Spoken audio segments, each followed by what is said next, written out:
Hello, this is Matthew Robert Payne. This is Prophetic Evangelism Made Simple, and this is chapter 20 called Practice Makes Perfect. Now, if you look at the title of this chapter, you'll realise that I've covered this subject quite extensively already in the previous chapters. I've covered the fact that we need to practice for us to become perfect. But this point can't be impressed upon you more than anything. It's a point that needs to be repeated, and it's a point that needs to be pressed home. Just like I mentioned multiple times that the best part of a prophecy is the word of knowledge, and that provides the cement or the mortar for the building to go up and for a prophecy to stand the test of time over years and years in someone's heart for it to become true. So to practice really defines your gift and makes your gift exceptional. So I want you to know that practice isn't just something that I'm sharing, that is something I want to fill up a book with and just repeat time and time again. Practice is something that's necessary to give you the confidence and the ability to prophesy into strange situations, into strange people's lives. Practice essentially is doing more and more of the witnessing through the prophetic with strangers on the streets. I can't stress enough that Satan doesn't like the prophetic. I only tell you this to warn you that you will have attacks, and for you to be ready for those attacks. And the only way that you're going to battle Satan telling you that you're speaking from your own mind and you're not speaking the Spirit of God and you're not making a difference is practice and the ability to get feedback on the prophetic words that you've done, to give you the confidence that when you speak it really is God speaking to a person. I've been ministering the prophetic close to 17 to 20 years and have delivered thousands of prophetic words. I'd say upwards of 10,000 prophetic words, and about 6,000 to 8,000 of them to strangers.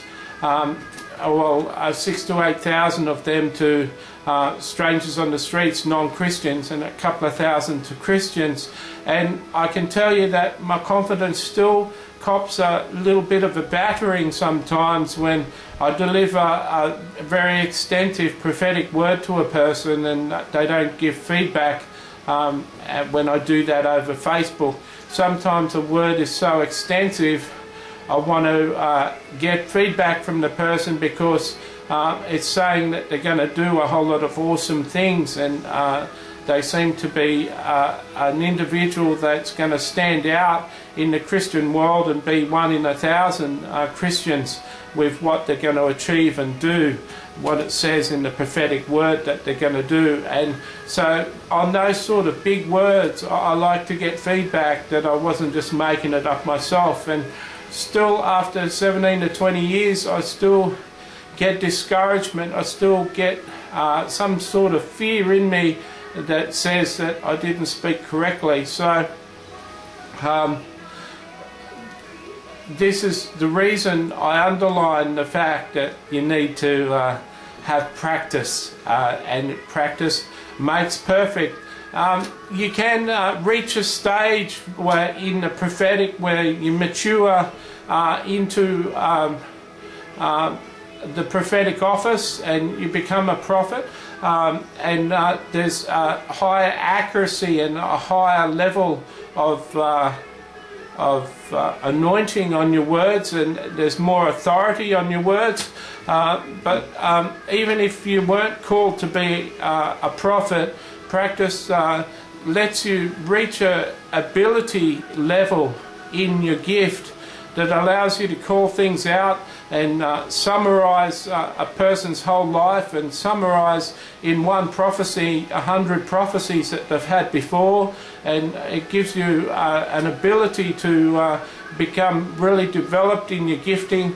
And this all comes from growth in the prophetic and maturity in the prophetic, to a point where you can give really simple prophetic words, and you can give very complex prophetic words that are confirming 100 prophetic words that they've had before.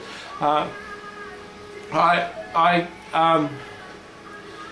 think a person should be anointed.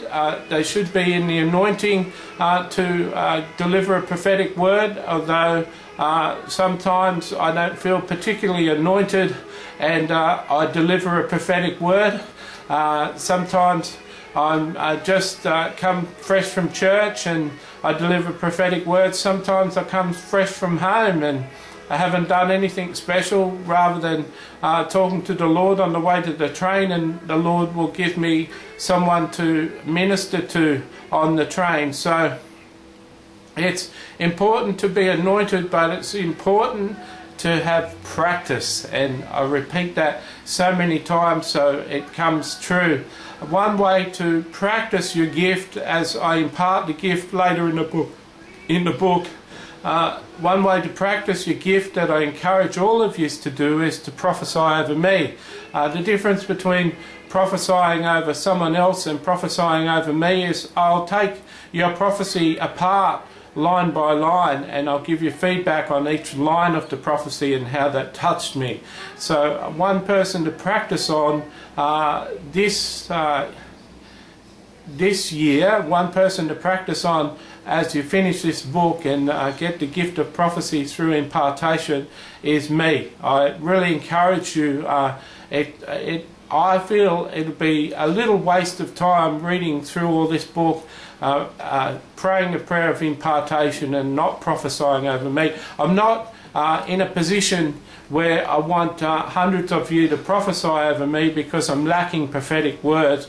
I just know how encouraging I can be and how I can move people into the prophetic if they prophesy over me and I give them extensive feedback. I also can get you to prophesy over friends and people I know and get feedback from them too. So practice makes perfect. God bless.